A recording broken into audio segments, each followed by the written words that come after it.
Наука о Марсе прошла долгий путь от теоретических предположений до конкретных доказательств наличия воды, атмосферных изменений и потенциальных условий для жизни. За последние десятилетия человечество целенаправленно стремится понять, как менялась планета, есть ли признаки того, что она когда-то могла быть обитаемой, и каким образом процессы, происходившие миллиарды лет назад, повлияли на современное состояние ее поверхности и атмосферы. Одной из ключевых фигур этой науковой революции стал марсоход НАСА Curiosity, робот, более 10 лет исследующий кратер Гейла, который считается одним из наиболее перспективных мест для поиска доказательств прошлой жизни. Его уникальные приборы позволяют не только анализировать химический и минералогический состав образцов, но и проводить изотопные исследования, которые помогают расшифровать историю воды, атмосферы и климатических условий.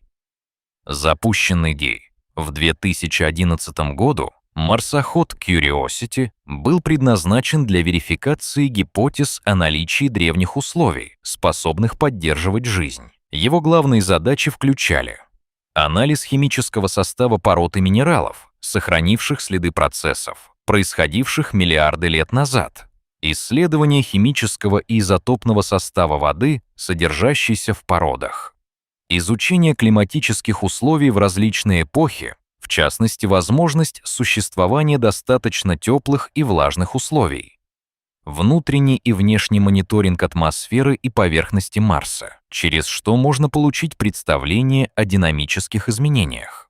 Благодаря этим возможностям планета Марс активизировалась как объект глубокого научного анализа и стал ключевым ориентиром в поиске признаков былых условий, благоприятных для жизни.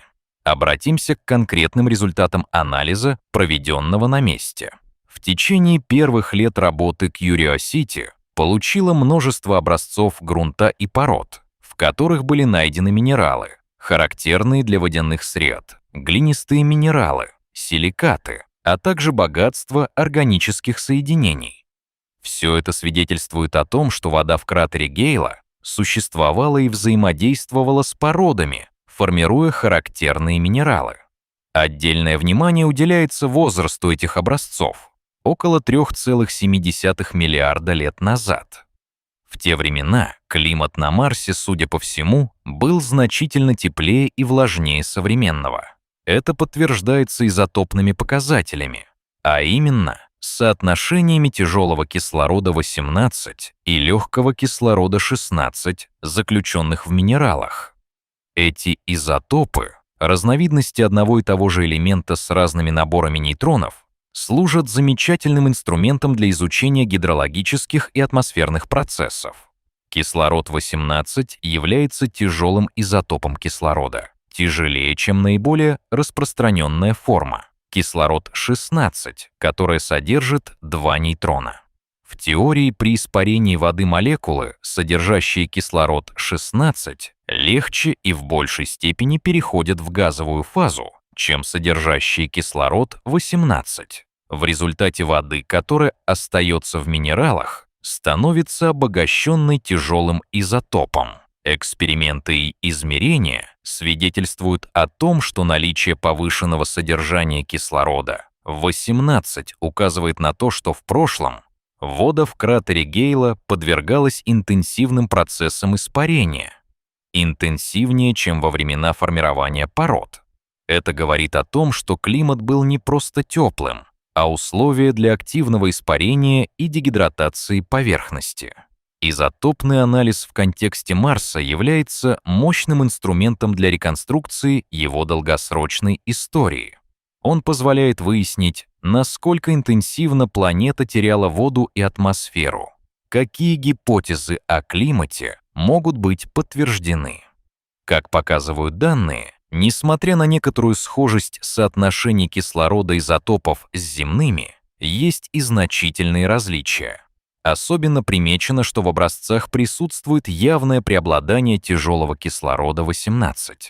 Это свидетельствует о том, что значительные объемы воды, когда-то существовавшие на поверхности, активно испарялись, либо ускоренными темпами, либо под влиянием климатических катаклизмов. Эти процессы в конечном итоге привели к тому, что сегодня на поверхности планеты остались лишь остатки светлой, насыщенной солями и минералами гидросферы, наиболее подходящие для проведения дальнейших исследований в поиске микроорганизмов и определения условий, при которых могла бы развиваться жизнь.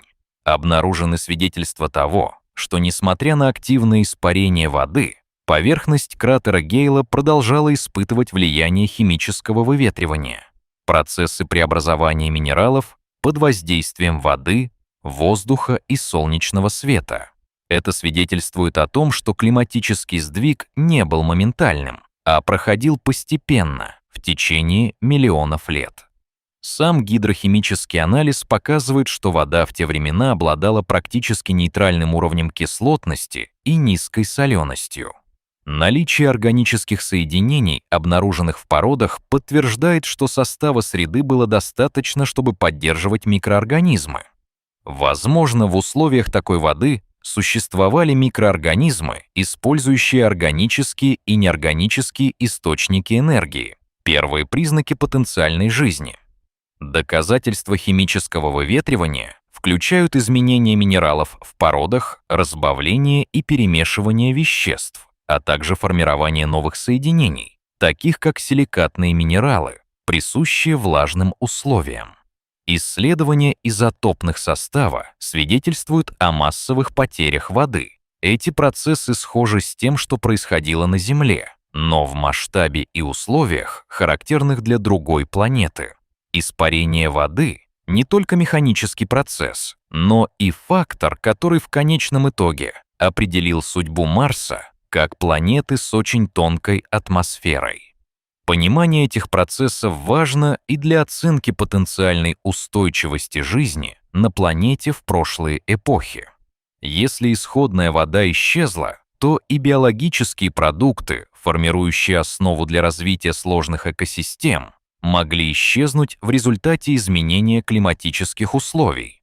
Более того, в современный период ученые исследуют, как сохранились следы этих процессов в современном климате и атмосфере, а также ищут остаточные источники воды, которые могут существовать даже сейчас, например, под поверхностью или в формировании ледниковых шапок. Обнаружение простейших органических соединений в породах является одним из ярких итогов работы Curiosity. Эти соединения, потенциальные строительные блоки жизни, свидетельствуют о том, что в прошлом Марса существовали условия, благоприятные для их формирования. Процессы формирования органики связаны со сложными химическими реакциями, происходившими в водной среде, а наличие минералов, глины и силикатов в образцах указывает на длительный период устойчивых водных условий. Эти знания важны, поскольку они подтверждают гипотезы о том, что планета могла поддерживать микроорганизмы или даже более сложные формы жизни в глубокой древности.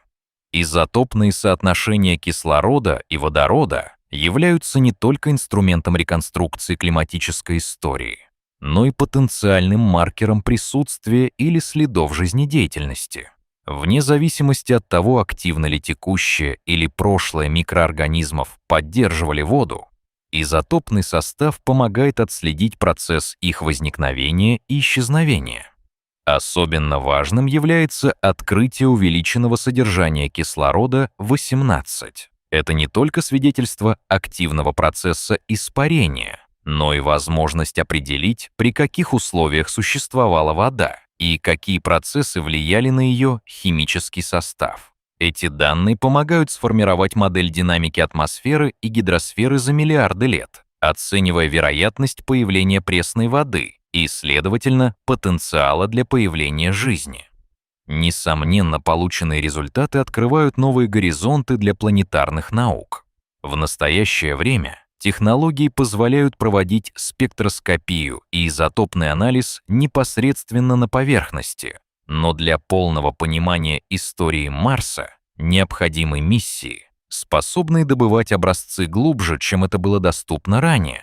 Планируются миссии по возвращению образцов на Землю, что позволит применить более сложные методы анализа, недоступные на борту марсохода.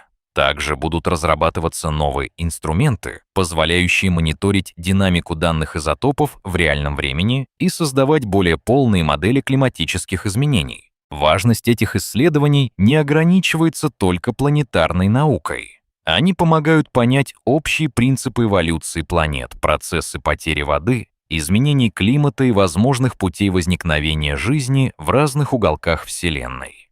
Подводя итог, можно сказать, что анализ химического состава образцов, собранных марсоходом Curiosity, стал важным вкладом в понимание истории этой планеты и ее потенциала для возникновения жизни. В первую очередь, изотопные исследования показали, что миллиарды лет назад на Марсе существовали условия, сравнимые с некоторыми аспектами земных, с наличием воды, нейтральной средой и органическими соединениями. Эти находки формируют новую страницу в области планетарных наук, которая говорит о том, что в прошлом Марс мог восприниматься как потенциально обитаемая планета. Процессы испарения и изменения климата, зафиксированные в изотопных сигнатурах, не только рассказывают о разрушительном и преобразовательном характере истории планеты, но и подчеркивают важность продолжения исследований. В обозримом будущем появятся новые миссии, направленные на возвращение образцов, более сложные инструменты для анализа и расширения наших знаний о древней истории Марса. Эти шаги приведут к лучшему пониманию условий, при которых могла развиваться жизнь, а также оправдают надежды ученых на возможное обнаружение признаков прошлого существования микроорганизмов. Они укрепляют уверенность в том, что изучение других планет, особенно таких как Марс, одна из важнейших задач для человечества, в будущем помогая ответить на главный вопрос: не одна ли мы во Вселенной?